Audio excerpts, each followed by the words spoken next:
As it's a new month, let's just check on the volume, shall we? It's the 2nd of May, and this is Bitcoin futures here, the CME, and we've seen this is the new month here, last couple of days, today, yesterday, and this month here was a very short range, wasn't it? And it was on lower volume than the previous bar. So we could see the market move up here and the volume increasing. That's good as a trend. We've seen it close higher, but on lower volume. So we know that it's run out of steam at that point because there's no more seller buyers coming into the market at this point. So we're due for a correction. So how far do we correct is one of the things. I can say that the $25,000 mark would be the support area for that. So 25,000 as a resistance would see a bear move open up from that point. So really, as long as it stays above 25,000, everything is rosy. But we'll need to talk about that shortly, about the structure, about the wave structure here.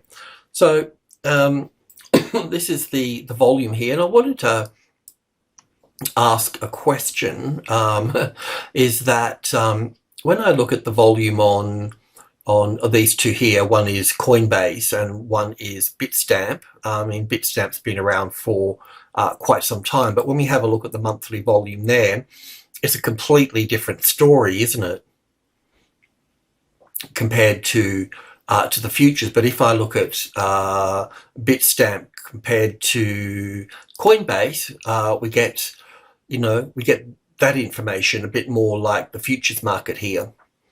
So, I mean, I don't know anything about Coinbase really, I mean, I don't use it, any of those sorts of things, but, it's got the price, the real price of Bitcoin there.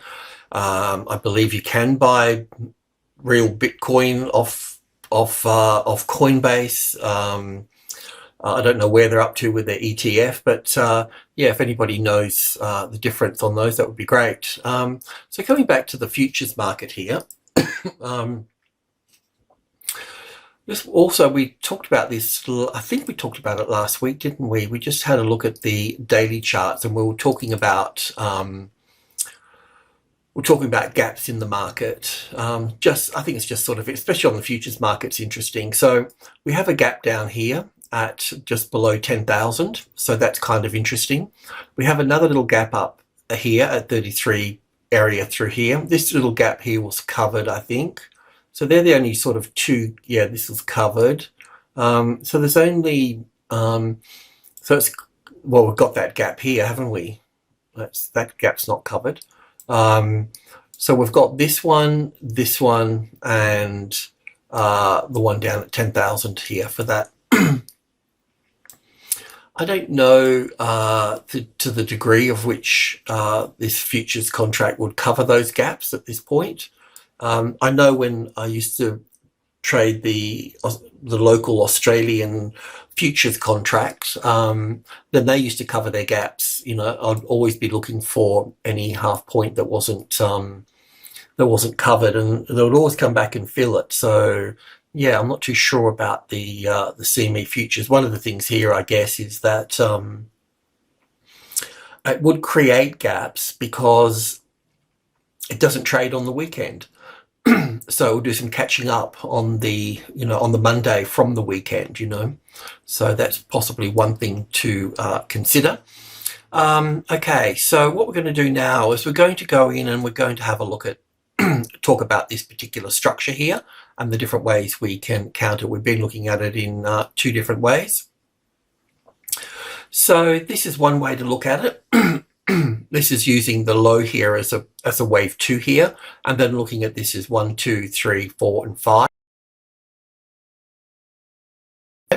So in this case, we would only pull back to the 38.2% retracement level. We wouldn't want to see it overlapping wave 1, and then we could rule it out at this point. Now, the thing I like about this here is because at the 30,000 here, it gives us a nice classic trading levels pattern, which is, if this was the 30,000 across here, would have the arrival, the reaction, the first high above the level, then the ABC pattern, and then would move up from that point. So that's all just normal behavior at such a large number at 30,000 or 50,000, whatever. That's how I would expect it. The only other way or two other ways, this way here where it doesn't drop below the level, and the overshoot pattern where it doesn't stop here and just goes above, but eventually comes back. So we don't have this one. So we've either got this one or this one. This one is the most common, so this is the best bet. So it's only natural for it to come up here, react from it, have another 5 waves up. Those 5 waves up would need to be shorter than this one here, and then have an ABC correction and then go up again from that point. So that's not out of the realms of looking at the market. I haven't really sort of updated this, but one of the things here though, the other count, if we look at this on let's go to the 20k where we've got the bullish count here. Let me just, yeah, the other count is, let me just get a bit more data in here. The other count is from the low here, is looking at this as 1 and 2, and then 1 and the last time we spoke, we were looking for a move up here, and we noted that this particular move here actually had 5 waves, and then we had 3 waves. So then we were looking for this here as an A wave, a B wave, and a C wave up here. So we've kind of got that, and you know the 50-60% is down here lower at this point. So it doesn't have to come back this far. You know, as I just mentioned, we may just have, you know, if this was a wave 4 here, like I mentioned, let me just go to the 50k. I think I've got something on there that, let me just get rid of this here. Okay, yeah, this is looking at it with wave 1 and 2 here, 1, 2, 3, 4, 5 for the third wave, and ABC for the fourth. So basically what I'm thinking here is the 26,500 area to come down at. So it'll be interesting to see how it comes down, because the other thing too is that this is getting a little like this as a wave 2 would expect 5 waves for the A wave, 3 for the B, and then 5 for the wave C for wave 2, you know. But I have to say this is getting a little bit complicated in here. So it's starting to present itself like a wave 4 in this case, you know. So in this case, we would end up pushing up here, not too far up, would end up probably, normally would stay within group 1. So 30,000, 31, 32, and 33,000. That's group 1. So normally would stay in there. Yes, it can go above the 33, but it can't find support there. And then we would come back in terms of an A wave, a B wave, and a C wave here for this wave 2 here, and then move up from that point. So this is a real possibility. We'll just see if this gets really complicated in here and we've got to turn it into something else rather than a simple ABC. Then we'll have to go into this pattern more likely. And I mean, you can see how complicated this wave 4 was through here. So we just need to be a little bit mindful of that. But yeah, so that can come back into that space. So we can either come back to this level or we can come back to the 25. There is another little comment that I need to say about that as well, but we'll need to go further into the intraday area. So in a nutshell, ever since we got to the top here, we're looking for an A wave, a B wave, and a C wave back here, and then going up. Now, if it fails to pull back this far here, then we may need to look at it as a wave 4, that's all. So they're the two things. So when you think about it, you know, as a wave 4, it'll come back to here and then move up, and that's fine. So when I talked about the 25,000 here before, if we take the low here and the high here, the low and the high of it all, we can see the 60, I've got that at 65, but if we put that at 61.8%, we have got a slight consolidation here and a good support over here. So really, if the 25 became the retested resistance, then we'd be in more of a bearish picture at that point, wouldn't we? And the bearish picture would be that it would have come down, bounce off that, eventually go through, have a couple of swings across here, depending on where we are within the wave structure. And if the previous low or the lowest low got taken out, then we know that it's rejected this, it's retested it as resistance, and then it will drop to the next number here. So that would be the only place that I would turn bearish on in this at this time. Okay, well, it's good to know, isn't it? Do you know, I mean, at what point do you call it bearish and so on? But in the meantime, we are also positive on stocks as well. We know that this has a relationship to the NASI. So let me bring over the NASI here. So there's a couple of ways we can, with the NASI, we're looking at this as 1, 2, 3, 4, 5 in the short term, and then an ABC coming back here. Don't worry about all my drawings too much here. I've just been doing just putting in other explanations of what may play out here, but basically wave 1 and 2. So we're looking at a bullish move here for the NASI. Now, we can look at a much bigger bear market here, move to the upside and still be bearish as well. Let's check on that. So this is the bearish count because it's on 50K. And the bearish count for the NASDAQ would be just basically an ABC for the A wave, a B wave here, 1, 2, 3, 4, 5 up here. So we've got, even as a bearish move, for a big B wave up here, and this could take Bitcoin to, you know, higher at 30,000 now. We could end up at, well, the 61.8% is closer to the 50,000, isn't it? So, and there is a relationship between Bitcoin and the NASDAQ. And really, the NASDAQ's been doing quite well, really, in terms of all its earnings that have been coming out, haven't they? They haven't disappointed. We're expecting disappointment. Well, it's not my field, but disappointment is also not my field as well. But they were, they were expecting, not so good news coming out, but they're all happily surprised.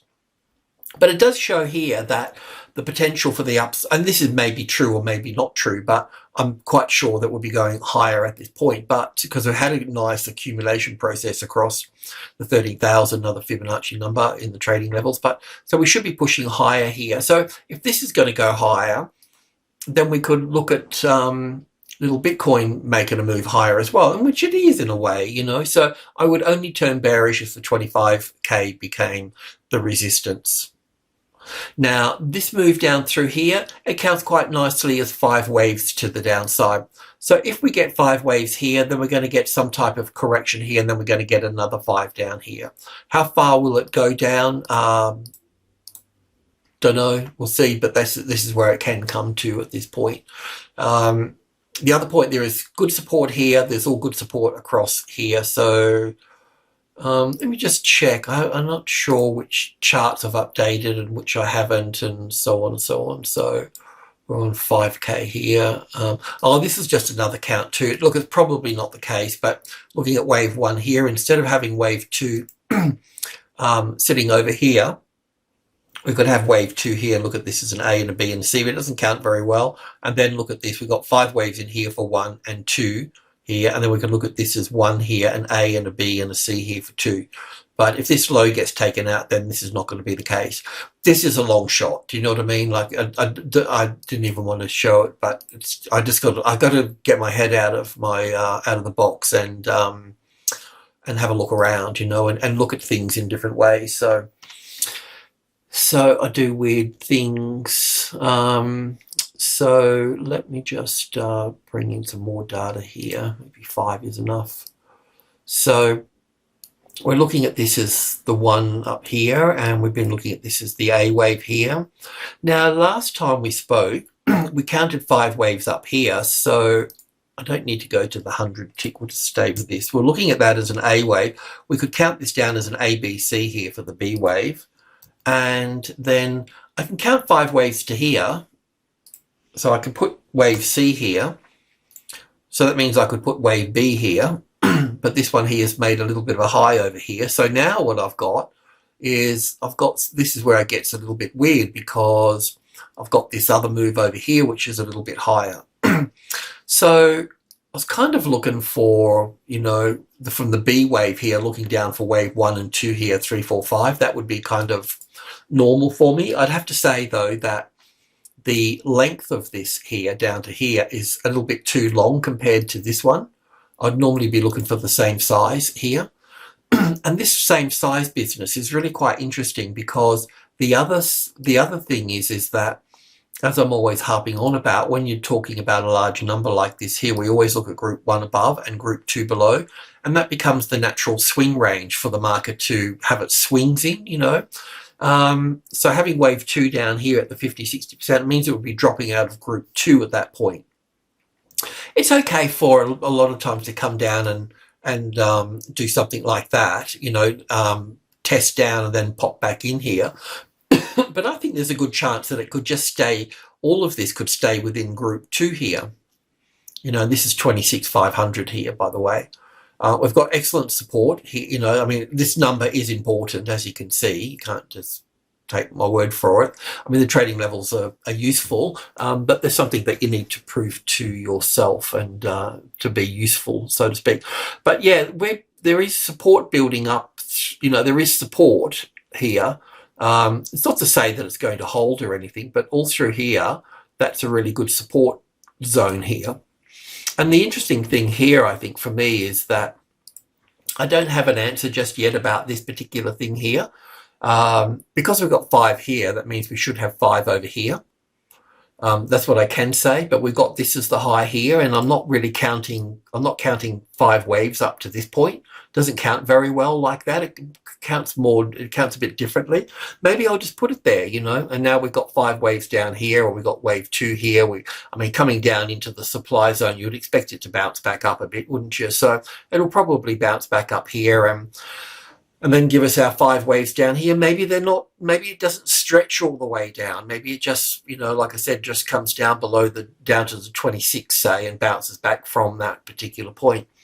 But I was wondering if we're getting some other sort of weird pattern here, you know, that wave 4 that we talked about. I'm wondering if we get, you know, because wave 4s and B waves can deliver, you know, complex corrections, triangles, zigzags, double zigzags, triple zigzags, all of these things. So if we are in a wave 4, then this may even get a bit more complicated here. You know, so I'm not quite sure the best way to do it. I mean, just eyeballing it, I'd put it here as an A and a B and a C, because when we had this last time we had the video, we were going to look for 5 waves up here. It's just that I'm not getting a very nice 5 waves, that's all. And I have pulled it apart. I'm not going to bore you to death and do that, but I have looked at it, you know. So perhaps we, you know, get this wave 2 here, and then we get a wave 3 down here. Normally would expect wave 3 to be longer than wave 1, and that will pull back to probably this consolidation in here. So that will leave us as wave 3 here. So let's just remove that, and we can remove that. And then wave 4 will come back, probably test in the top part of group 2 here, the 27 area, something 27,200 and whatever, and then have this as the wave 4, and then wave 5 spiking down here somewhere to the 26,000, and then making a move here. Because the other reason with this too, when you think about it, if we've got this little bit to go here, if we come back over to the NASDAQ here, maybe I can use this here. So if you can kind of imagine this here, we've got the 5 waves up here, right? But we're not complete on wave 2 here. So wave 2 here will at least take a session. It'll take all of Tuesday to do. So this needs to drop here, and where's the S&P 500? This is the S&P 500. This is the wave 2 that's sort of happening here. So we were looking at wave 1 here, the little blue wave 1 here, coming over to wave 2 here. So we're looking down here as, you know, I was just sort of counting it down here anyway, but we're still in the A wave here, the B and the C. So this will take all of Tuesday next session to accomplish. So yeah, this could be, you know, I mean, Apple and, is it Apple? Apple and Microsoft have got 40% of the S&P, or 15% of the S&P and 40% of the NASDAQ.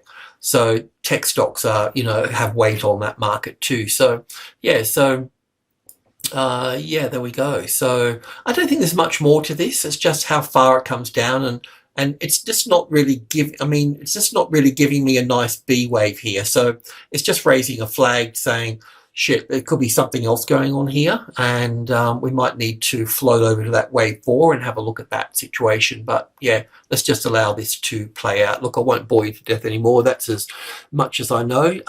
Let's just allow it to play out, and we don't have to worry about a bear market for Bitcoin unless the 25,000 becomes the retested resistance. Alrighty, cheers.